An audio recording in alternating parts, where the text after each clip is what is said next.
बिस्मिल्लाहिर्रहमानिर्रहीम। पाक गैरिज़न education system के अज़ीज़ तलबा व तालिबात, अस्सलामु अलैकुम। स्टूडेंट, आज हम 9th क्लास की फ़िज़िक्स का chapter number 4 turning effect of force, उसका टॉपिक सेंटर ऑफ ग्रेविटी जो है उसको डिस्कस करेंगे। तो सेंटर ऑफ ग्रेविटी जो होती है उसकी हम पहले स्टेटमेंट देखते हैं। सेंटर ऑफ ग्रेविटी क्या है? एक पॉइंट है वेयर द होल वेट, जहाँ पर सारे का सारा वेट जो है ऑफ द बॉडीज़ का अपीयर टू एक्ट, दिखाई देता है एक्ट करते हुए वर्टिकली डाउनवर्ड, नीचे की जानब, is called centre of gravity. A point, एक point where the whole weight of the body, where the whole weight of body appear to act vertically downward, appear to act vertically downward is called centre of gravity. अब देखें कि एक body जो है, हम observe करते हैं कि वो लार्ज नंबर ऑफ पार्टिकल से बनी होती है। रिजिड बॉडी को देख लें तो रिजिड बॉडी जो है वो large number of smallest particle से मिलकर बनती है। तो ये जो पार्टिकल्स हैं इनको अर्थ अपनी तरफ जो है वो अट्रैक्ट करेगी विद ग्रेविटेशनल फोर्स टुवार्ड्स इस सेंटर। तो अर्थ जो है इन ऑल पार्टिकल जो हैं उनको ग्रेविटेशन फोर्स के साथ टुवार्ड्स इट सेंटर, अपने सेंटर की जानब क्या करेगी? अट्रैक्ट करेगी। तो ये तमाम के तमाम पार्टिकल जो हैं वो क्या करेंगे? वो पैरेलल फोर्स अप्लाई कर रहे हैं। आपके सामने आपको नज़र आ रहा है ये फर्स्ट पार्टिकल जो है वो इस पार्टिकल के पैरेलल लगा रहा है, ये इसके पैरेलल लगा रहा है, ये एक दूसरे के दोनों पैरेलल लगा रहे हैं। तो ऑल पार्टिकल जो हैं वो डाउनवर्ड, नीचे की जानब जो है, यानी कि सेम डायरेक्शन के अंदर जो है वो पैरेलल फोर्सेस लगा रहे हैं। तो इन जो वो पैरेलल फोर्स लगा रहे हैं, इन फोर्सेस का जो है अगर हम रिजल्टेंट ले लें तो वो जो रिजल्टेंट फोर्स है वो एक सिंगल फोर्स होगी जिस पॉइंट के ऊपर वो एक्ट करेगी, और उस पॉइंट को जो है हम सेंटर ऑफ ग्रेविटी का नाम देंगे, क्योंकि उस पॉइंट के ऊपर जो है सारे का सारी जो है तमाम फोर्सेस का रिजल्टेंट जो है वो एक्ट कर रहा होगा, कि का रिजल्टेंट जो था, रिजल्टेंट फोर्स थी वो एक्ट कर रही थी downward toward the centre of earth, ज़मीन की तरफ। तो ये जो फोर्सेस थी हर पार्टिकल के ऊपर लग रही थी, ये equal to the weight of the particle, particle के वेट के इक्वल थी। इसलिए हमने ये जो पैरेलल फोर्सेस थी सेम डायरेक्शन में थी, इन फोर्सेस का रिजल्टेंट जो था वो एक सिंगल पॉइंट के ऊपर अप्लाई हो रहा था उस, और वो डाउनवर्ड, वर्टिकली डाउनवर्ड अप्लाई हो रहा था, क्योंकि ये सारी की सारी फोर्सेस जो हैं वो डाउनवर्ड डायरेक्शन में लग रही हैं। तो इनका रिजल्टेंट भी जो है वो भी सेम डायरेक्शन में होगा और डाउनवर्ड होगा अर्थ उस की तरफ, और उस वो जो जिस पॉइंट के ऊपर वो रिजल्टेंट फोर्स अप्लाई हो रही होगी उस पॉइंट को हम सेंटर ऑफ ग्रेविटी कहते हैं। तो फिर लिहाजा वो फोर्स क्या थी? वेट थी। तो लिहाजा a point where the whole weight of the body, वो पॉइंट जहाँ पर बॉडी का सारा weight appear to act vertically, नीचे की जानब अमल करता हुआ दिखाई दे, डाउनवर्ड, नीचे की जानब, is called centre of gravity, centre of gravity कहलाता है। फिर सुन लें कि आपने देखा है कि एक बॉडी जो होती है वो लार्ज नंबर ऑफ पार्टिकल से मिलकर बनती है। तो इन पार्टिकल को जो है अर्थ की फोर्स ऑफ अट्रैक्शन जो है वो, अर्थ जो है वो फोर्स ऑफ ग्रेविटी की वजह से इन्हें अपने सेंटर की तरफ अट्रैक्ट कर रही होती है, equal to the weight of the particle, particle के वेट के इक्वल।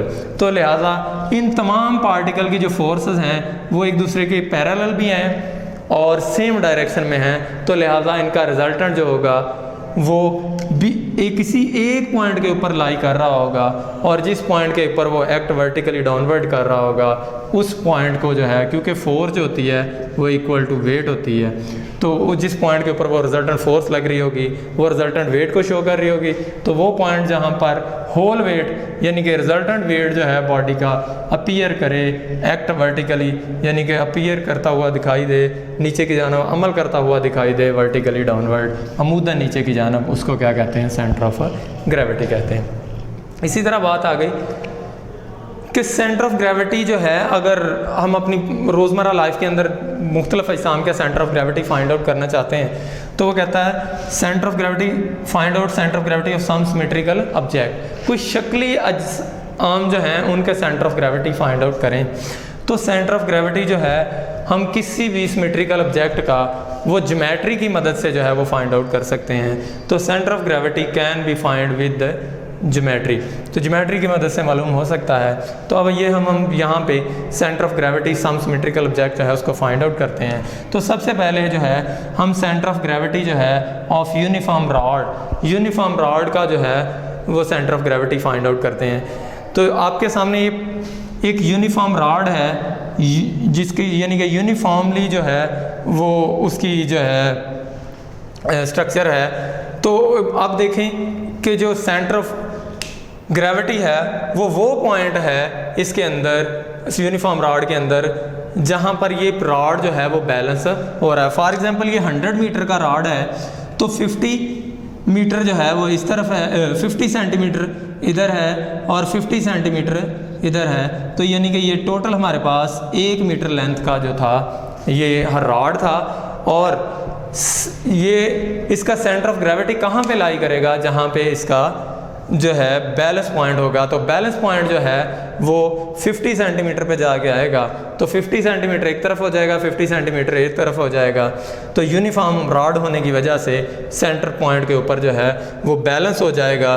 तो वो जो बैलेंस पॉइंट होगा उस पॉइंट को हम इसका सेंटर ऑफ ग्रेविटी नाम दे दें। तो सिंपली है centre of gravity of uniform rod is the point eight which it balance, वो पॉइंट है जिस पर ये जो है रॉड जो है वो बैलेंस हो जाता है। तो वो बैलेंस क्या होगा, इसका ओरिजिन होगा, सेंटर होगा जिस पर ये उसको सेंटर ऑफ ग्रेविटी कहते हैं। अब इस पॉइंट के ऊपर यानी कि सारे का सारा जो है वेट जो है रॉड का वो डाउनवर्ड एक्ट करेगा। इसी तरह centre of gravity of uniform square की बात कर लें तो यूनिफॉर्म स्केयर का सेंटर ऑफ ग्रेविटी जो होता है वो उसके point of intersection of its diagonal, वो उसके डायगोनल का पॉइंट ऑफ इंटरसेक्शन होता है। यानी कि centre of gravity of uniform square देखा जाए तो वो पॉइंट ऑफ इंटरसेक्शन होता है किसका, डायगोनल का ऑफ स्केयर के, यानी कि स्केयर के डायगोनल का जो पॉइंट ऑफ इंटरसेक्शन है जिसके ऊपर इसके जो है वतर एक दूसरे, डायगोनल का मतलब क्या होता है वतर, जिसके ऊपर इसके दोनों वतर एक दूसरे को किता करेंगे यानी कि इंटरसेक्ट करेंगे, उस पॉइंट को क्या कहेंगे, सेंटर ऑफ ग्रेविटी। तो centre of gravity of uniform square क्या हुआ, पॉइंट ऑफ इंटरसेक्शन है। क्या है, पॉइंट ऑफ इंटरसेक्शन है किसका, डायगोनल्स का। किसके डायगोनल का, स्केयर के डायगोनल्स का जो पॉइंट ऑफ इंटरसेक्शन होगा वो क्या कहलाएगा, centre of gravity of uniform square. और इस पॉइंट के ऊपर जो है वो स्केयर जो है उसका सारे का सारा वेट जो है वो वर्टिकली डाउनवर्ड करेगा। इसी तरह centre of gravity of uniform disc की बात करें तो centre of gravity of uniform disc, तो सेंटर ऑफ ग्रेविटी जो होगा यूनिफॉर्म डिस्क का वो उसका पॉइंट ऑफ सेंटर पॉइंट होगा एट इट्स सेंटर पॉइंट, उसके सेंटर पॉइंट के ऊपर होगा। फॉर एग्जांपल ये हमारे पास एक सेंटर यूनिफॉर्म डिस्क है, तो यूनिफॉर्म डिस्क का ये पॉइंट सेंटर पॉइंट है, तो इस सेंटर ऑफ पॉइंट के ऊपर जो है वो यूनिफॉर्म डिस्क का जो है सेंटर ऑफ ग्रेविटी लाई करेगा। इसी तरह सेंटर ऑफ ग्रेविटी अगर रेक्टेंगुलर शीट की बात करें तो जिस तरह हमने स्केयर में पढ़ा था कि point of intersection of diagonal, तो इसी तरह रेक्टेंगुलर शीट का भी जो है वो centre of gravity eight the point of intersection of its diagonal जो है उसके ऊपर ही लाई करेगा सेंटर ऑफ ग्रेविटी। अब ये हमारे पास एक रेक्टेंगुलर शीट है, रेक्टेंगुलर शीट में हमने क्या किए, हमने डायगोनल ड्रा कर दिए। तो ये डायगोनल जो थे जिस पॉइंट के ऊपर इंटरसेक्ट कर रहे थे एक दूसरे को, उस पॉइंट को जो है हमने क्या नाम दे दिया, सेंटर ऑफ ग्रेविटी का। इस तरह बात करते हैं centre of gravity of triangular sheet की। तो ट्राईएंगुलर शीट जो है उसका जो है सेंटर ऑफ ग्रेविटी जो है पॉइंट ऑफ इंटरसेक्शन होगा एट इट्स मीडियन। मीडियन क्या होते हैं, उसके अंदरूनी जाविये, दरमियानी जाविये जो हैं उसके जो हैं ए पॉइंट बी और सी के जो हैं जो मीडियंस हैं, उन मीडियंस का जो पॉइंट ऑफ इंटरसेक्शन है, यानी कि हमारे पास ये रेक्टेंगुलर शीट है, इस रेक्टेंगुलर शीट्स के जो मीडियन का पॉइंट ऑफ इंटरसेक्शन है, जिस पॉइंट के ऊपर इसके मीडियन जो हैं वो ए बी और सी वाले जो हैं एक दूसरे को कता करेंगे, उस पॉइंट को जो है हम नाम दे देंगे सेंटर ऑफ ग्रेविटी का। इसी तरह अगर हम बात करते हैं होलो सिलेंडर की, यूनिफॉर्म होलो सिलेंडर की बात करें तो यूनिफॉर्म होलो सिलेंडर का जो है सेंटर ऑफ ग्रेविटी जो है वो लाई करेगा at the point of axis, यानी कि उसके सेंटर के ऊपर लाई करेगा, उसके एक्सेस के ऊपर लाई करेगा, जिसके गिर्द वो बॉडी जो है वो जो होलो सिलेंडर है जो रोटेट कर रहा है। इसी तरह अगर हम एक सॉलिड डिस्क की बात करें कि सॉलिड डिस्क जो है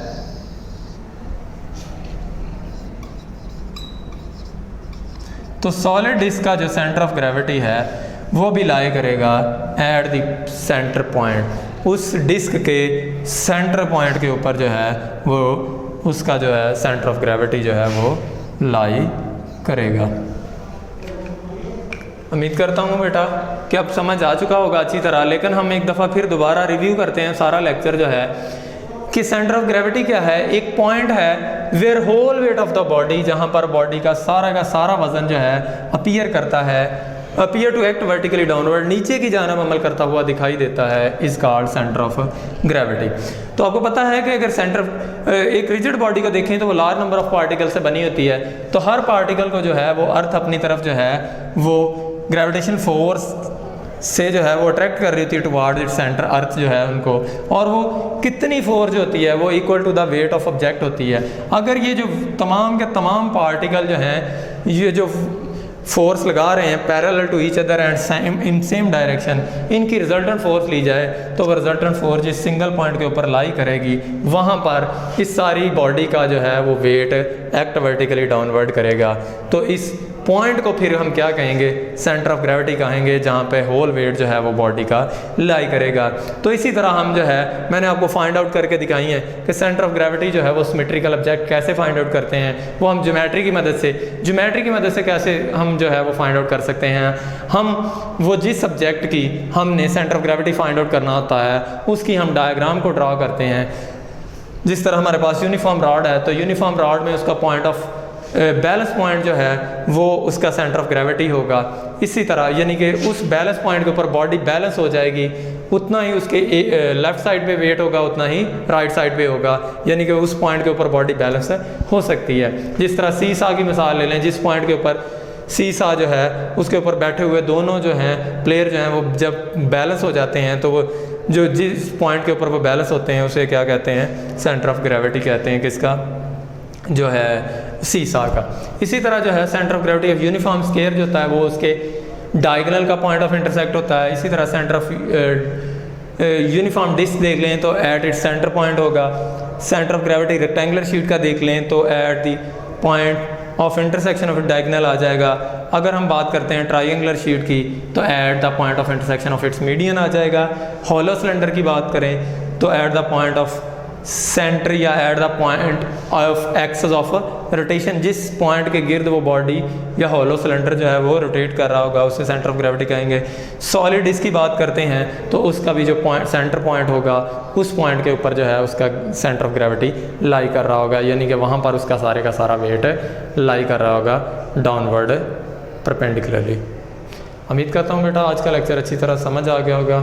इंशाल्लाह मिलते हैं नेक्स्ट लेक्चर में। अल्लाह हाफिज़।